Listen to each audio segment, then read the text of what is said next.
Hey guys, welcome back to my YouTube channel. Once again my name is Aadish Khankal. आप सभी लोगों का स्वागत है बच्चों यहाँ पे एचएससी क्लास 11 के लिए, जो महाराष्ट्र बोर्ड स्टूडेंट्स के लिए जो है यहाँ पे एक्सक्लूसिवली जो वीडियो बना रहे हैं उसका मैथ्स 2 का सबसे पहला चैप्टर कॉम्प्लेक्स नंबर का कंटिन्यूएशन। वैसे आज हम लोग का कॉम्प्लेक्स नंबर का फॉर्चुनेटली ये लास्ट लेक्चर होने वाला है। मुझे पता है काफी बड़ा चैप्टर होने के वजह से काफी वीडियोस में इसको ड्रैग किया गया।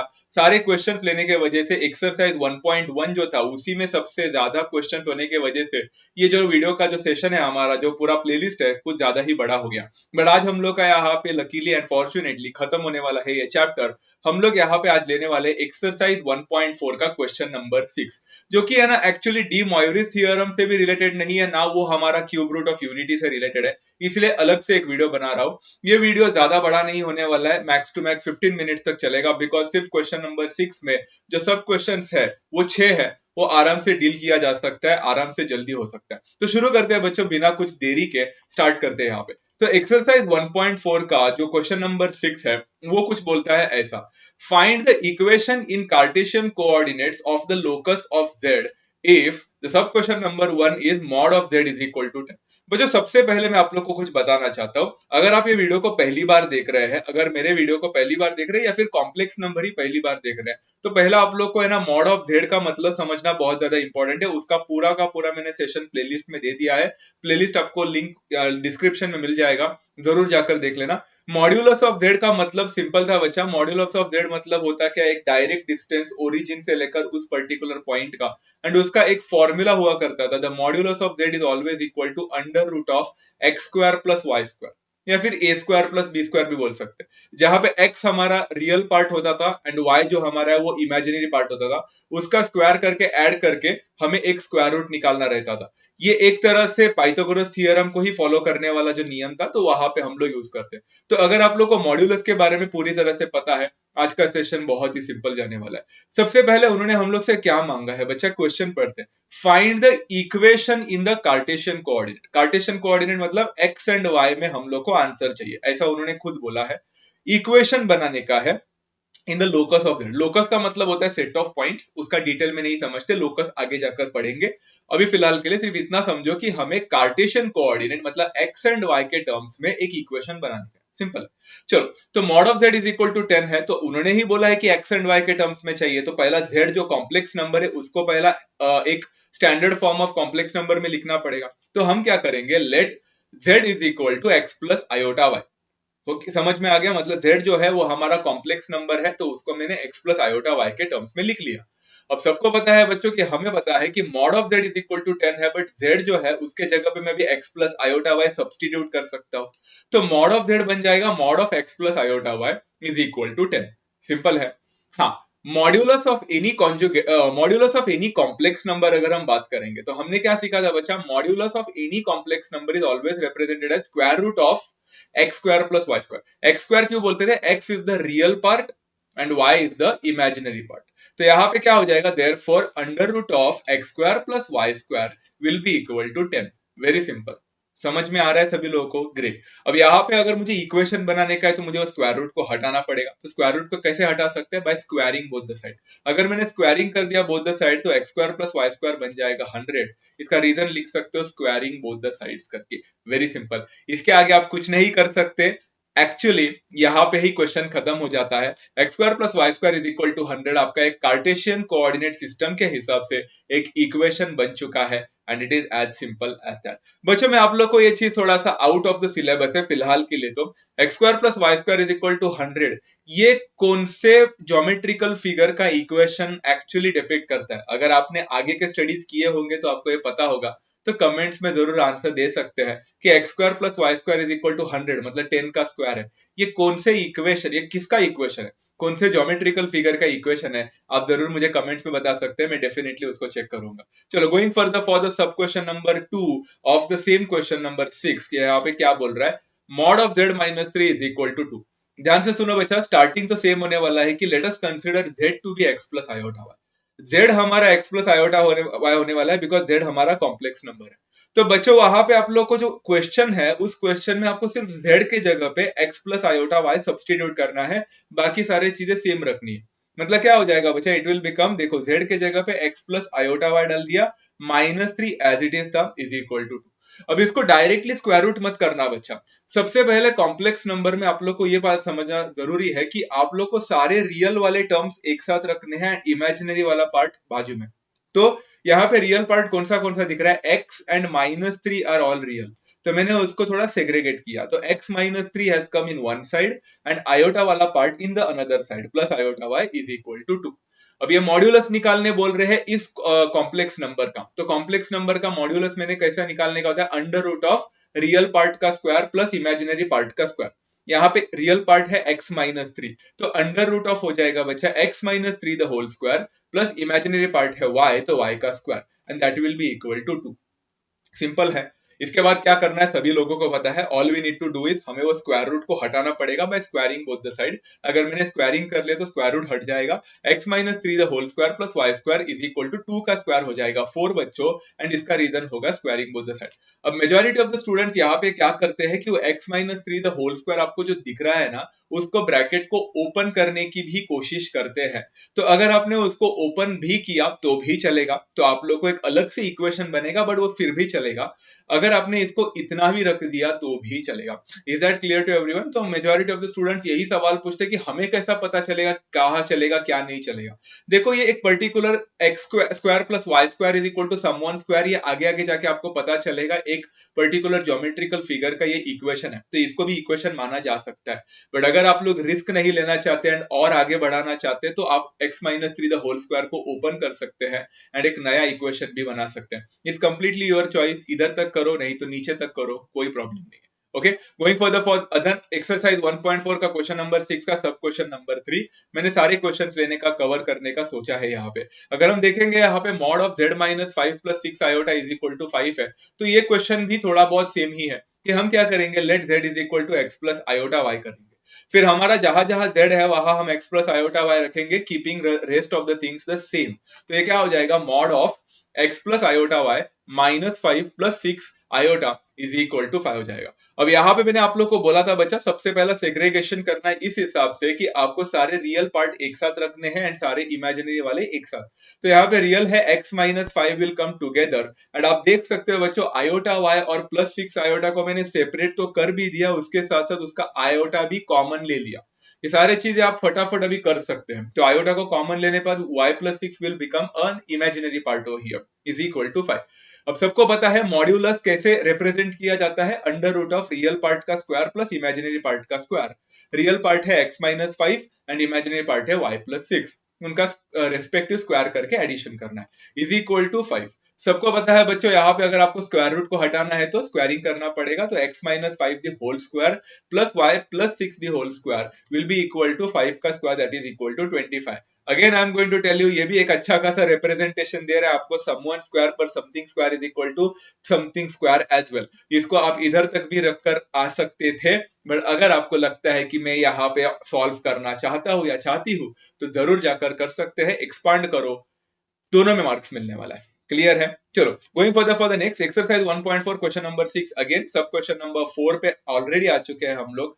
Mod of z plus 8 is equal to mod of z minus 4। Simple बच्चों, z is equal to X plus iota Y substitute कर दो, तो लेफ्ट हैंड साइड क्या बन जाएगा, x plus iota Y plus 8 बनेगा is equal to right hand side क्या बनेगा, x plus iota Y minus 4 बनेगा। अब यहाँ पे रेस्पेक्टिव मॉड्यूलस पहले निकालने से पहले आप सारे सेग्रीगेशन करो, यहाँ पे सारे लाइक टर्म्स या फिर सारे रियल पार्ट वाले पार्ट एक साथ रखो। तो यहाँ पे सबसे पहले होगा x plus 8 plus iota Y, this will become x minus 4 plus iota Y. अब यहाँ पे आप लोग दोनों का मॉड्यूलस निकाल सकते हैं, तो modulus is equal to under root of x plus 8 the whole square plus y square, this will become x minus 4 the whole square plus y square. अब यहाँ पे स्क्वायरिंग बोथ द साइड करोगे तो दोनों का स्क्वायर रूट हट जाएगा। ये ज्यादा ही इंटरेस्टिंग है कि दोनों का स्क्वायर रूट कैंसिल कर सकते हैं। You are going to get x plus 8 the whole square plus y square is equal to x minus 4 the whole square plus y square. इसका रीजन लिखना स्क्वायरिंग बोथ द साइड। अब यहाँ पे कहानी में ट्विस्ट है बच्चों, इसलिए बच्चे कंफ्यूज हो जाते हैं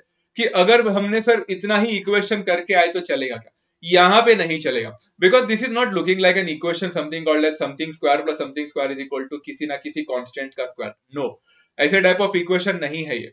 तो यहाँ पे हम इसको सॉल्व कर सकते हैं। सबसे पहले तो आप लोग देख सकते हो कि लेफ्ट हैंड साइड में एंड राइट हैंड साइड में दोनों के पास y स्क्वायर है, वो तो कैंसिल ही हो जाएगा, उसकी जरूरत भी नहीं है। So cancel out y square तो बचता है x plus 8 the whole square is equal to x minus 4 the whole square. इसमें आप लोग a plus B and a minus B the whole square का रेस्पेक्टिव फॉर्मूला यूज कर सकते हैं। x plus 8 the whole square को use करो बच्चों, it will become x square plus 16x plus 64 बनना चाहिए। चेक करके देखो बच्चों, यही होना चाहिए। And x minus 4 the whole square will become x square minus 8x plus 16 होना चाहिए। तो यहाँ पे मिल गया। अगर आप फिर से देखोगे तो लेफ्ट हैंड साइड में x स्क्वायर और राइट हैंड साइड में x स्क्वायर कैंसिल हो जाएगा। -8 को लेफ्ट में लेके आओ बच्चों, तो -8 लेफ्ट में जाएगा तो +8 हो जाएगा, तो 16x प्लस 8x कितना हो जाएगा, 24x बनेगा। एंड 64 को वहां पे लेके जाओ, 16 माइनस 64, नहीं तो एक काम कर सकते हैं, अब 64 को वहां पे नहीं लेके जाना चाहते हैं तो 16 को इधर लेकर आओ। 64 minus 16 becomes plus 48 is equal to 0। Mostly ये भी एक इक्वेशन का टाइप होता है जहां पे हम सारे चीजों को लेफ्ट में रखकर राइट में 0 रखते हैं। अपने क्वाड्रेटिक पे देखा होगा, linear equation in two variables and many more thing. इस चीज को और सब यहाँ पे सिंप्लीफाई किया जा सकता है, दोनों 24 के टेबल में आता है। तो if I divide throughout by 24, मेरा इक्वेशन सिंप्लीफाई होकर बनेगा x plus 2 is equal to 0। And यहाँ पे आप लोग लिख सकते हैं डिवाइडिंग थ्रू आउट बाय 24 करके, मतलब आपने 24 से डिवाइड कर लिया, आपको x plus 2 is equal to 0 मिल गया। ये आपका इक्वेशन है, further can't be simplified, is as simple as that. Box में डाल दो। Okay, going further for the next one. अभी आएगा हमारा sub question number 5 of the same exercise 1.4 question number 6, and वो बोलता है mod of z minus 2 iota is equal to mod of z plus 2 iota. Simple है। Again आप लोग वही काम करोगे, let z is equal to x plus iota y करोगे, एंड वो z है वहां पे x प्लस आयोटा y को सब्स्टिट्यूट करोगे, तो it will become mod of x plus iota y minus 2 iota is equal to x plus iota y plus 2 iota का mod. Simple है। यहाँ पे लाइक टर्म्स जो रियल वाले पार्ट है एक साथ रखो, x minus 2 will come in together in one bracket, y minus 2 will come in another bracket with iota, x plus 2 will come in another one and y plus 2 will come in another one with iota। Simple है। इसका modulus निकाल सकते हैं बच्चों, तो modulus will become x minus 2 the whole square plus y minus 2 the whole square is equal to under root of x plus 2 the whole square plus y plus 2 the whole square। Simple है बच्चों। यहाँ पे आप लोग squaring both the side करोगे तो आपका square root तो हट जाएगा, मतलब सारी चीजें मैंने सेम रखी है, स्क्वायर रूट हट गया। अब यहाँ पे आप लोग देख सकते हैं, फिर से मैं इसको ऐसे ही नहीं रख सकता, I have to expand. Now यहाँ पे expansion a plus b, a minus B the whole square के फॉर्मूले 4 बार लिखने हैं। तो पहला वाला हो जाएगा बच्चा x square minus 4x plus 4 हो जाएगा, दूसरा होगा Y square minus 4y plus 4 हो जाएगा। सिंपल। यहाँ पे x square plus 4x plus 4 हो जाएगा, एंड यहाँ पे होगा Y square plus 4y plus 4 हो जाएगा। बहुत सिंपल था। Left hand side and right hand side में आपको काफी सारे टर्म्स ऐसे मिलने वाले जो सेम है, तो आप लोग कैंसिल कर सकते हैं। For example x square cancel, y square cancel, वहां पे 4 दिख रहा है, इधर भी 4 दिख रहा है, वहां पे और एक 4 दिख रहा है, इधर भी और एक 4 दिख रहा है, सारे cancel. X square cancel, y square cancel, 4 cancel, 4 cancel. बचा कौन से, एक्स वाला टर्म एंड वाई वाला टर्म। एक्स वाला टर्म कितना बचा है बच्चों, यहाँ पे देखो माइनस 4x बचा है लेफ्ट हैंड साइड में, एंड राइट में और एक प्लस 4x है, उसको इधर लेके आओ बचा, तो माइनस 4x बनेगा। यहाँ पे बच्चों लेफ्ट हैंड साइड में माइनस 4y जो है बच्चा, वो मैंने उधर लेके गया, तो माइनस 4y उधर जाएगा, तो वो 4y के साथ ऐड हो जाएगा, तो यहाँ पे 4y प्लस 4y हो जाएगा। And then you can see minus 4x होता है minus 8x, 4y plus 4y होता है बच्चों यहाँ पे क्या बोल सकते हैं, 8y। Very simple. अगर हम इसको डिवाइड थ्रू आउट बाय 8 करते हैं तो आपको मिलेगा बच्चों y is equal to minus x. अब आप सोच में पढ़ रहे होंगे कि sir y is equal to minus x क्यों लिखे आप, टेक्स्ट बुक के पीछे y is equal to minus x लिखा है, इसलिए भी आपने भी वैसा किया क्या? एक तरह बोल सकता हूं कि हाँ, आपके टेक्स्ट बुक में पीछे एक answer y is equal to minus x दिया है, इसलिए मैंने भी y is equal to minus x ही रखा, ताकि आप लोग ऐसा ना सोचो कि मेरा आंसर अलग है और टेक्स्ट बुक के पीछे आंसर कुछ अलग आ रहा है, आप रॉन्ग ना समझो। बट अगर आपके मन में एक सवाल उठ रहा है कि y is equal to minus x text book के पीछे दिया है इसलिए हम ऐसा लिख रहे हैं, बट एग्जाम में थोड़ी ना हमें पता चलने वाला है कि y is equal to minus x ही लिखना है। वो माइनस एक्स को हम लेफ्ट में लाकर प्लस एक्स करके x plus y is equal to 0 भी तो लिख सकते थे, जैसे कि हमने प्रीवियस वाले इक्वेशन में लिखा था। तो x plus y is equal to 0 क्या गलत है क्या? बिल्कुल नहीं। किसने बोला गलत है? तो अगर आपने x plus y is equal to 0 लिखा होता है इसको, या फिर x is equal to minus y लिखा होता, या कुछ भी लिखा होता, after all equation still remains the same, तो उससे कुछ फर्क नहीं पड़ता है।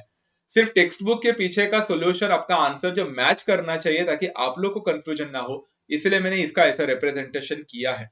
बट आप इसको अदर वे राउंड भी लिख सकते हैं। क्लियर है? I hope the doubts are cleared as well. Okay, exercise 1.4 question number 6 का one more, the last sub question over here, that sub question number 6, and that is mod of z plus 3 iota divided by mod of z minus 6 iota is equal to 1। Division के बिना कोई question खत्म ही नहीं होता ना यहाँ पे हमारे कोई भी एक्सरसाइज में। But looking into this particular thing, ये दिखने के लिए सिर्फ डिफिकल्ट लगता है बट बहुत ही आसान है। अब चाहो तो बच्चों आप लोग यहाँ पे z का value directly x plus iota y कर सकते थे, बट मुझे फ्रैक्शन से बहुत नफरत है, तो मैंने क्या किया मालूम है, मैंने क्रॉस मल्टीप्लीकेशन किया। So what did I do over here is mod of z plus 3 iota को मैंने वैसे ही रखा, एंड जो डिनोमिनेटर को वहां पे शिफ्ट किया 1 से मल्टीप्लाई किया, तो it became mod of z minus 6 iota. आपको नहीं लगता ये क्वेश्चन अभी प्रीवियस वाले क्वेश्चन जैसे ही हो गया है ऑलमोस्ट, जहां पे आपको z के जगह पे x plus iota y substitute करना है, and all you need to do is find out the modulus. यहाँ पे क्या हो जाएगा बच्चा, x plus iota y plus 3 iota बनेगा in the first one left hand side, and x plus iota y minus 6 iota बनेगा in the right hand side.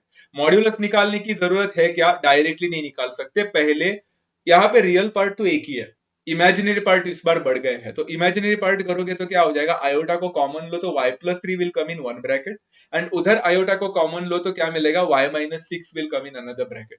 अब यहाँ पे आप मॉड्यूलस को यूज कर सकते हैं, तो under root of x square plus y plus 3 the whole square is equal to under root of x square plus y minus 6 the whole square। Very simple, दोनों यहाँ पे स्क्वायरिंग कर सकते हैं, स्क्वायर रूट हट जाएगा, तो सारी चीजें सेम टू सेम मैंने वैसे ही लिखी है, रीजन लिखा है स्क्वायरिंग कर दिया इसलिए स्क्वायर रूट हट गया। अब यहाँ पे फिर से मैं इस चीज को ऐसे ही नहीं रख सकता, बट आप लोग देख सकते हैं इस बार x square and x square gets cancelled, cancel हो गया, आपका सिर्फ जो टर्म बचा है वो y वाले टर्म है, जिसमें y plus 3 the whole square को आप एक्सपांड कर सकते हैं y square plus 6y plus 9 करके, एंड जो राइट हैंड साइड में y minus 6 the whole square है उसको y square minus 12y plus 36 कर सकते हैं। फिर से आप लोग देखोगे तो लेफ्ट हैंड साइड में एक y स्क्वायर है, राइट हैंड साइड में एक y स्क्वायर है, कैंसिल कर देना। माइनस 12y को लेफ्ट में ले सकते हैं तो प्लस 12y मतलब 18y बन जाएगा, एंड 36 को मैं लेफ्ट में लेके गया तो 9 माइनस 36 माइनस 27 हो गया। वैसे तो ये इक्वेशन बन चुका है, बट इसको और सिंप्लीफाई कर सकते हैं बिकॉज दोनों भी 9 के टेबल में जाते हैं।